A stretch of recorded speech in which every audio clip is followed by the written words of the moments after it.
ये स्लाइड थी, आग के खतरों के सिग्नल को जानिए, आपको क्या करना है इसे जानिए, तेज़ी से काम कीजिए, उत्तेजित मत होइए, ध्यान रहे आग आपसे ज़्यादा तेज चल सकती है।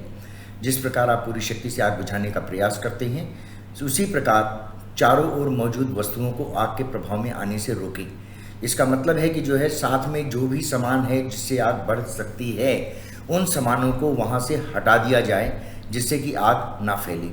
हवा के रुख के अनुसार खड़े हों, जिस तरफ हवा चल रही हो उसके अपोजिट डायरेक्शन में ना हो, अदरवाइज आपके ऊपर भी आग आ सकती है, धुआं आ सकता है, गैस आ सकती है। उचित प्रकार के यंत्र व शीघ्रता से उपयोग करें। किसी प्रकार का आदेश व सिग्नल ना दें जब तक कि आपकी जिम्मेदारी ना हो। ये जिम्मेदारी अपने हेड्स और फायर फाइटिंग टीम के ऊपर छोड़ दीजिए। जिम्मेदारी दिए जाने पर शांत होकर वह ठीक प्रकार से सिग्नल व आदेश दीजिए। हाथ के संकेतों को समझिए व ठीक से जवाब दीजिए।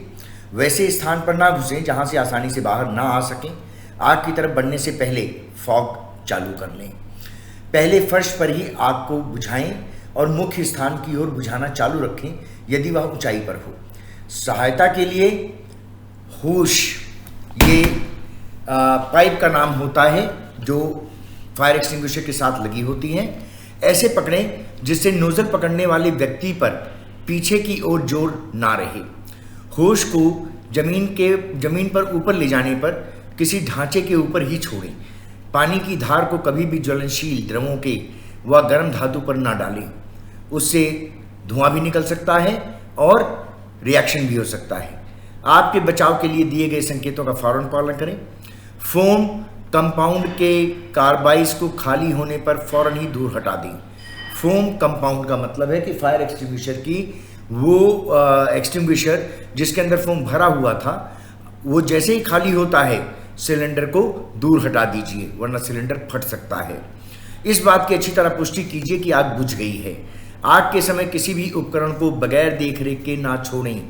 आग के स्थान से ना हटें जब तक दूसरे व्यक्ति द्वारा ना छोड़ा जाए या स्थान छोड़ देने के लिए ना कहा जाए। सुरक्षा सभी की जिम्मेदारी है, मेरी है, आपकी है, पीएम की है, जीएम की है, एचओडीज की है, सुपरवाइजर की है, शिफ्ट सुपरवाइजर की है, शिफ्ट इंचार्ज की है, वर्कर की है, सबकी है। अच्छी सुरक्षा के लिए सुरक्षा कर्मियों को सहयोग दें। सुरक्षित रहने के लिए सजग रहना जरूरी है। जब तक आप अपने आसपास की चीज़ों को ध्यानपूर्वक नहीं देखेंगे, आपको पता ही नहीं लगेगा कि किस चीज़ से आग फैल सकती है। यानी कुल मिलाकर के अगर हमारा 5S सही है, हमारा पैसेज साफ है, तो आग लगने पर निकलने में आसानी होगी। पैसेज में रास्ते के ऊपर अगर जगह जगह पर सामान पड़ा हुआ है तो भागने पर आपको चोट लग सकती है, आप गिर सकते हैं, हाथ पांव टूट सकते हैं।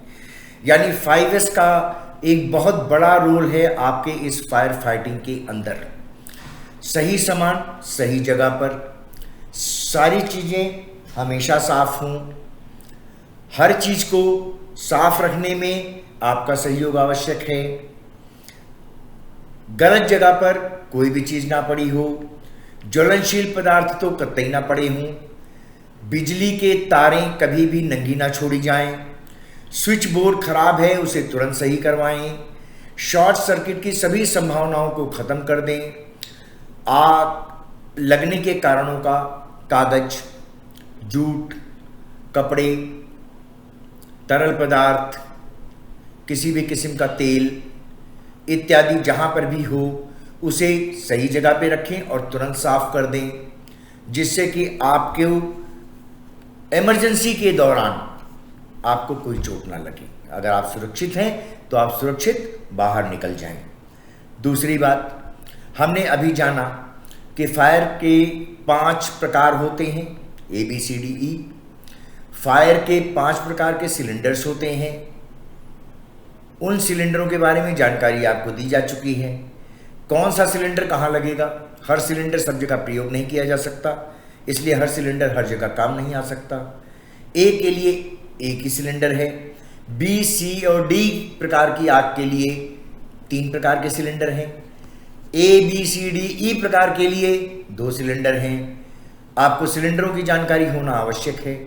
कहीं जल्दबाजी में गलती से फायर फाइटिंग टीम किसी और किस्म की आग को बुझाने के लिए किसी और किस्म का सिलेंडर ना प्रयोग कर ले, इसलिए आपके पास विस्तृत जानकारी होनी चाहिए।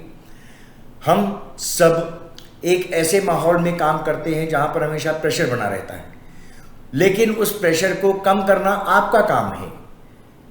आपको चाहिए कि उस प्रेशर को किस तरह कम किया जाएगा। एक छोटी सी मिसाल है, मेरी टेबल के ऊपर 100 फाइलें रखी हुई हैं। मैं रोज़ सुबह आता हूं, जो प्रेशर के अंदर दब जाता हूं, जो एक भी फाइल कंप्लीट नहीं होती। मुझे 100 फाइलों के ऊपर काम करना है। मैं 5-5 फाइलें अपने टेबल पे रखता हूं, काम निपटाता चला जाता हूं। शाम तक जो सारी फाइलें क्लियर हो जाती हैं। तो कुल मिलाकर के अपने काम का प्रेशर आप घंटों के हिसाब से, मिनटों के हिसाब से, सेकंडों के हिसाब से बांट सकते हैं। आपको एक टारगेट दिया जाता है कि हाँ जी जो है आपका जो है इतना टारगेट है प्रोडक्शन का। अब आपको उस प्रोडक्शन के टारगेट को जो है 7.25 घंटे में जो है आपने डिवाइड किया हुआ है, बाकी 45 मिनट आपके हैं। इन 45 मिनटों में आपने खाना खाना है, बाथरूम जाना है, चाय पीना है, जो भी करना है। इन्हीं 45 मिनटों में आप जब चाय पीते हैं या कुछ और करते हैं तो उस समय आप अपने आसपास ध्यान दीजिए कि क्या मैंने अपने एरिया का 5S कर लिया है, मैं कहीं असुरक्षित तो नहीं, कहीं तेल तो नहीं गिरा हुआ है जिसकी वजह से मेरा पाँव फिसले, मेरे पाँव की हड्डी टूट जाए। परेशानी कंपनी को भी होगी, परेशानी आपको भी होगी, क्योंकि आप बिस्तर पे बैठ जाएंगे और कंपनी के पास ऑपरेटर या वर्कर नहीं होगा। तो कुल मिलाकर के आपने ये ध्यान देना है कि सही चीज सही जगह पर हो, 5S आपका मेंटेन हो और आग लगे ही ना। सावधानी हटी, दुर्घटना घटी। तो कुल मिलाकर के हम कहते हैं अपने काम को सही तरीके से, सही वक्त पर, सही समय पर, सही तरीके से कर लीजिए। बस हर चीज अपनी जगह पे अगर सही जगह पे मौजूद रहेगी तो शायद हमें इसकी आवश्यकता ही ना पड़े। आशा है आप लोगों को इस ट्रेनिंग के दौरान एक अच्छी जानकारी मिली होगी और आप उस जानकारी को अपने नियमित दिनचर्या में शामिल करेंगे। आज के बाद आप सबकी जिम्मेदारी है कि आपकी एरिया में 5S सही हो, कोई बिजली की तार ओपन ना हो, कोई शॉर्ट सर्किट ना हो। सर्किट अगर खराब हो गया है, स्विच खराब हो गया है, उसे तुरंत बदलवाएं।